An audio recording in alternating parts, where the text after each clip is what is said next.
சதி வேலை பார்த்து மதிய வேலைக்கு போக விடாம செஞ்ச சுரேஷ் தங்கராஜ் 2 பேர் முகத்திலையும் கரிய பூசி திரும்பவும் மதி அதை விட அட்டகாசமான வேலைக்கு போகத்தான் போறாங்க அப்படின்னு உங்களுக்கும் தோணுனா இந்த வீடியோவுக்கு லைக் பண்ணிட்டு வாங்க நாளைக்கான ப்ரோமோக்கான ப்ரிடிக்ஷன் என்னன்னு பார்க்கலாம். மறுநாள் மலர் கோவிலுக்கு போறதுக்காக கிளம்பிக்கிட்டு இருக்காங்க.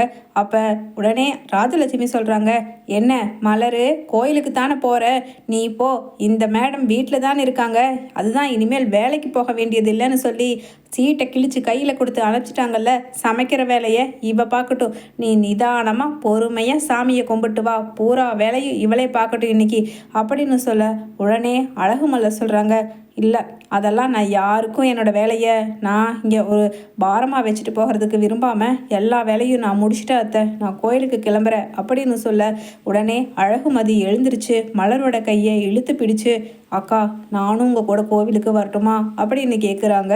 உடனே மலரோ, கோவில் என்னோடது கிடையாது, யார் வேணுனாலும் வரலாம் அப்படின்னு பட்டும் படாமல் பேச அதையும் சரி நானும் வரேன் அப்படின்னு சொல்லிட்டு 2 பேருமே கிளம்பி போகிறாங்க. உடனே ஒரு நாள் கூட முழுசாக வெளியில் போகாமல் வீட்டில் தங்கி இருந்தா உனக்கு எப்படித்தான் இருக்குமோ, போ போ அப்படின்னு சொல்லிட்டு புலம்பிக்கிட்டே இருக்காங்க. அங்கே வெளியில் போகிற மதி மலர்கிட்ட, அக்கா நான் ஏற்கனவே ரொம்ப மனசளவில் உடஞ்சி போயிருக்கேன், இப்படி நீங்களும் எனக்கு கூட பேசாமல் இருந்தீங்கன்னா ரொம்ப மனசு கஷ்டமாக இருக்குது, என்னோட உணர்ச்சிகளை உங்களால் புரிஞ்சுக்க முடியுதா இல்லையா அப்படின்னு கேட்குறாங்க. உடனே மலரும், அதெல்லாம் புரிஞ்சுக்க முடியுது, இருந்தாலும் நம்ம கொஞ்சம் டிஸ்டன்ஸ் மெயின்டைன் பண்ணிக்கலாம்னு நினைக்கிறேன், அவ்வளவுதான் அப்படின்னு சொல்கிறாங்க.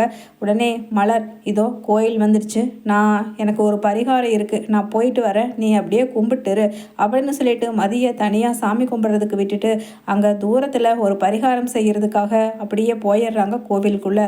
அதே சமயம் அங்கே கோவிலுக்குள்ளே திடீர்னு ஒரு 50-55 வயசு மதிக்கத்தக்க ஒரு பெண்மணி கீழே விழுந்துடுறாங்க. அதை பார்த்துட்டு மதி ஓடி போய் காப்பாத்துறதுக்காக உட்கார அப்படியே மயக்கம் போட்டு அவங்க விழுந்தவங்களை, யாராவது ஹெல்ப் பண்ணுங்க, கொஞ்சம் தண்ணி கொடுங்க அப்படின்னு அந்த லேடியை தன்னோட மடி மேலே தூக்கி வச்சுட்டு சத்தம் போடுறாங்க மதி. அதே சமயம் அங்கே பக்கத்தில் இருக்கிறவங்க வாட்டர் பாட்டிலில் தண்ணியை கொடுக்க அப்பவும் முகத்தில் தெளிச்சா அவங்க திறக்கவே இல்லை. உடனே சரி நம்ம ஹாஸ்பிட்டல் கூட்டிகிட்டு போயிடுவோம் அப்படின்னு சொல்லிட்டு மதி சொல்ல, இவங்க யார் என்னன்னே தெரியலம்மா, இவங்களை கூட்டிகிட்டு போய் கடைசியில் ஏதாவது வில்லங்க வந்துடுச்சுன்னா அதெல்லாம் வேண்டாம்மா, ஃபோன் நம்பர் இருந்தால் ஃபோன் பண்ணி சொல்லுவோம், அவங்க வீட்டு ஆளுங்க பக்கத்தில் இருந்தால் வந்து கூட்டிகிட்டு போகட்டும், பயமாக இருக்குது அப்படின்னு சொல்லிட்டு அங்கே கூட்டத்தில் இருந்தவங்க எல்லாம் அரசல் புரசலாக பேசிக்க உடனே மதி, தயவு செஞ்சு இப்படி மனிதாபிமானம் இல்லாமல் பேசாதீங்க, இவங்க நார்மலான மயக்கத்தில் இருந்திருந்தா இந்நேரம் தண்ணியை தெளிச்சதுக்கு எழுந்திரிச்சிருக்கணும், ஆனால் ஏதோ ரொம்ப சீரியஸான கண்டிஷனில் இருக்காங்கன்னு நினைக்கிறேன், இமீடியட்டாக இவங்களுக்கு தேவை ஹாஸ்பிட்டல் ட்ரீட்மெண்ட்டு தான், யாராவது ஆம்புலன்ஸ்க்கு ஃபோன் பண்ணுங்கள், நான் எல்லாத்தையுமே பார்த்துக்கிறேன், எந்த ப்ராப்ளம் வந்தாலும் நான் ஃபேஸ் பண்ணிக்கிறேன் அப்படின்னு மதியும் சொல்ல, அதே சமயம் அழகுமலர் தூரத்தில் பரிகாரம் பண்ணிக்கிட்டு இருக்க பிஸியில் இங்கே என்ன நடக்குதுன்னு தெரியாமல் அவங்க பாட்டுக்கு இருக்காங்க. இங்கே அழகுமதியும், சரி ஆம்புலன்ஸ் வந்துருச்சுமா, போகிறதுனா போய்க்க, நாங்கள் எல்லாம் வரலாமா, ஃபோன் நம்பர் இருக்கா அவங்களோடதுக்கு ரிலேட்டிவ் யாராவது நம்பரு அப்படின்னு கேட்க, இல்லைங்க அதை நான் பார்த்துக்கிறேன், அவங்க ஃபோன் அவங்க திங்ஸை மட்டும் கொடுங்க அப்படின்னு ஆம்புலன்ஸில் தனியாளாக போகிறாங்க. பக்கத்தில் இருக்கிற ஒரு ப்ரைவேட் ஹாஸ்பிட்டலுக்கு போய் சேர்த்துறாங்க.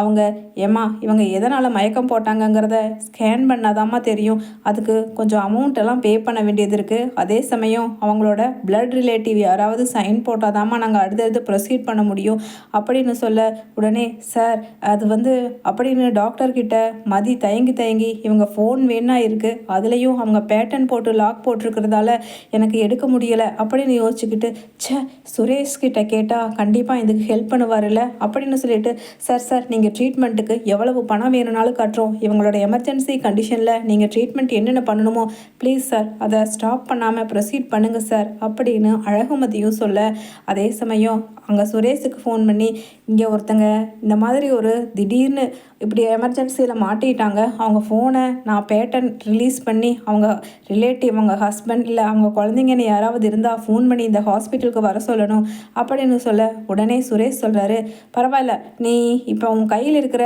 அந்த ஃபோனை ஓப்பன் பண்ணி பின்னாடி இருக்கிற அந்த பேனலை மட்டும் ஃபோட்டோ எடுத்து அனுப்பு, அதில் ஒரு பர்டிகுலர் கோடு இருக்கும், அதை வச்சு நான் கண்ட்ரோல் ரூமில் சொல்லி இவங்க யார் என்ன இவங்களோட கான்டாக்ட் டீட்டெயில்ஸ் எல்லாமே சீக்கிரமாக நான் எடுத்து அவங்கள கால் பண்ணி ஹாஸ்பிட்டலுக்கு வர சொல்லிடுறேன் அப்படின்னு சொல்லிட்டு சுரேஷும் ஹெல்ப் பண்ணுறாரு மதிக்கு. அதே சமயம் அங்கே கால் பண்ணி ஒரு 20 நிமிஷத்தில் வந்துடுறாங்க அந்த லேடியோட ஹஸ்பண்ட். அதே சமயம் யாருங்க யார் என் ஒய்ஃபை காப்பாற்றினவங்க அப்படின்னு சொல்லிட்டு பரபரப்பாக வர்றாரு ஒரு 65 வயது மதிக்கத்தக்க அந்த நபர். உடனே கூடவே அவங்களோட பொண்ணு பசங்கன்னு எல்லாமே பெரிய பணக்காரங்களை போல ரொம்பவுமே டிப்டாப்பாக வர்றாங்க. அதை பார்த்துட்டு அழகுமதி, சார் நீங்கள் பதட்டப்படுற அளவுக்கு எதுவும் இல்லை, இப்போ தான் அவங்க எல்லா ஸ்கேனும் எடுத்துகிட்டு பிளட் டொனேட் பண்ணணும்னு சொல்லியிருந்தாங்க. பை த லக் அவங்களோட பிளட் குரூப் என்னோடய பிளட் குரூப்பில் மேட்ச் ஆனதால் நானே டொனேட் பண்ணிட்டேன் சார். இப்போவும் அவங்களுக்கு ட்ரீட்மெண்ட் போய்கிட்டு இருக்கு. உங்களை காண்டாக்ட் பண்ணுறதுக்கு தான் கொஞ்சம் டிலே ஆகிடுச்சு. அதுவும் என் ஹஸ்பண்ட் அங்கே போலீஸ் டிபார்ட்மெண்ட்டில் ஒர்க் பண்ணுறாரு, அதனால் உங்களோட காண்டாக்ட் நம்பர்ஸ் கொஞ்சம் ஈஸியாக எடுக்க முடிஞ்சிச்சு அப்படின்னு சொல்ல உடனே அந்த நபர் சொல்கிறாரு, அந்த லேடியோட ஹஸ்பண்ட், நான் எத்தனையோ வாட்டி சொல்லி பார்த்துட்டேன், உனக்கே ஹெல்த் இஷ்யூ இருக்குது, நீ தனியாக எங்கேயுமே போகாதேன்னு. அதை கேட்காம நான் சொன்னால் போக வேண்டான்னு சொல்லுவேன்னு சொல்லி இன்றைக்கி அவளே கோயிலுக்கு வந்திருக்காமா. அதுவும் விரதம் அது இதுன்னு எதுவுமே இருக்க வேண்டான்னு சொல்லி எத்தனையோ வாட்டி சொன்னோம். அதையும் மீறி அவள் இருந்து இன்றைக்கி இப்படி ஒரு இதான நிலைமைக்கு என்னை ஆளாக்கிட்டாலே. எனக்கு எல்லாமே அவதாம்மா, அவதான் என்னோட உலகம் அப்படின்னு சொல்லிட்டு அங்கே தலையில் அடிச்சுக்கிட்டே அழுகிறாரு. அதே சமயம் அங்கே பக்கத்தில் இருந்து அவங்களோட பொண்ணும் பையனும், அப்பா அழாதீங்கப்பா அப்படின்னு சொல்லி அவங்கள தேத்திக்கிட்டு இருக்க அழகுமதியோ அவங்க காலுக்கு கீழே உட்காந்து, உங்களோட ஃபீலிங்ஸ் எனக்கு நல்லா புரியுது, ஏன்னா ஒரு அளவுக்கு மீறி ஒருத்தங்க மேலே பாசம் வச்சுட்டோம், அதில் கண்டிப்பாக அவங்களுக்கு ஒன்றுனா தாங்கிக்க முடியாதுங்கிறது நிச்சயமாக என்னால் புரியாமல் இல்லை. இருந்தாலும் அவங்க கிரிட்டிக்கலான கண்டிஷனை தாண்டிட்டாங்க சார், நீங்கள் இந்தளவுக்கு ஒரி பண்ணுறதுக்கு எதுவும் இல்லை, கொஞ்சம் அமைதியாக இருங்க சார் அப்படின்னு அழகுமதியும் அவங்களுக்கு ஆறுதல் பண்ண, இங்கே யாருங்க யார் பானுமதியோட அட்டெண்டர் அப்படின்னு சொல்ல கண்ணை தொடச்சிட்டு அவங்களோட ஹஸ்பண்ட் எழுந்திரிச்சு போய் நிற்க, நான் தான் மேடம், எப்படி இருக்கா என் பானு அப்படின்னு கேட்குற. நல்லா இருக்காங்க, கரெக்டான டைமுக்கு கரெக்டான பிளட் அண்டு கரெக்டாக கொண்டு வந்து எமர்ஜென்சி வார்டில் சேர்த்துனதால அவங்க உயிரை காப்பாற்றி அவங்களோட நினைவையும் மீட்டு இந்த அளவுக்கு எங்களால் ட்ரீட்மெண்ட் பார்த்து கொண்டு வர முடிஞ்சிருக்கு. எல்லா நன்றியும் நீங்கள் அந்த பொண்ணு அழகுமதிக்கு தான் சொல்லணும் அப்படின்னு டாக்டர்ஸும் சொல்லிட்டு போயிடுறாங்க.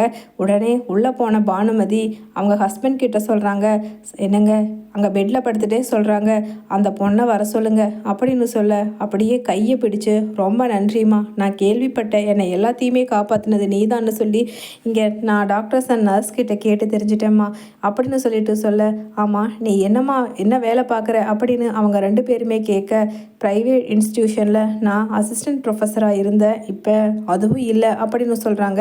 என்னம்மா உன்னோட குவாலிஃபிகேஷன் அப்படின்னு சொல்ல, நான் பிஹெச்டி நெட் குவாலிஃபைடு அப்படின்னு சொல்ல, உனக்கு நம்ம இன்ஸ்டிடியூஷன்லேயே எம்சிஏ டிபார்ட்மெண்ட்டில் ஒரு எய்டட் டிபார்ட்மெண்ட்டில் வேக்கன்சி இருக்குமா, உனக்கு கவர்மெண்ட் ஜாபுக்கு நாங்கள் சிபாரிசு பண்ணுறோமா, ஏன்னா நாங்கள் அந்த எய்டட் காலேஜஸோட கரஸ்பாண்டன்ட் அண்ட் அவங்களோட மிஸ்ஸஸ் தாம்மா நான் அப்படின்னு சொல்லிட்டு பானுமதி சொல்ல, என்ன மேடம் சொல்கிறீங்க அப்படின்னு சொல்ல, ஆமாம்மா, அறக்குறை மயக்கத்தில் என்னை சுற்றி இருந்தவங்க அங்கே ஹாஸ்பிட்டல் தூக்கிட்டு போனால் அவங்களுக்கு ஏதாவது பிரச்சனை வந்துடுமோன்னு சொல்லி ஒதுங்கிக்கிட்டு அந்த வேலையில் தனி ஆளாக ஒரே பெண்ணா எதுவாக இருந்தாலும் பரவாயில்லை, மனிதாபிமானம் முக்கியம், இந்த உயிரை காப்பாற்றணும்னு நீ துணிஞ்சு வந்து என்னை இப்படி அட்மிட் பண்ணி இருக்கல்லம்மா, அதுக்காக இதெல்லாம் ஒரு சின்ன கைமாறுதாம்மா அப்படின்னு சொல்ல, என் பானுவை விட எனக்கு எதுவுமே உலகத்தில் பெருசில்லை அப்படின்னு சொல்லிட்டு அங்கே அழுகிறாரு அந்த கரஸ்பாண்டன்ட். எனக்கு கவர்மெண்ட் ஜாப் பர்மனன்ட் ஜாப் கிடைச்ச விஷயத்த வீட்டில் வந்து மதி சொல்ல வயிறு கருகி நிற்கிறாங்க சுரேஷும் ராஜலட்சுமியும்.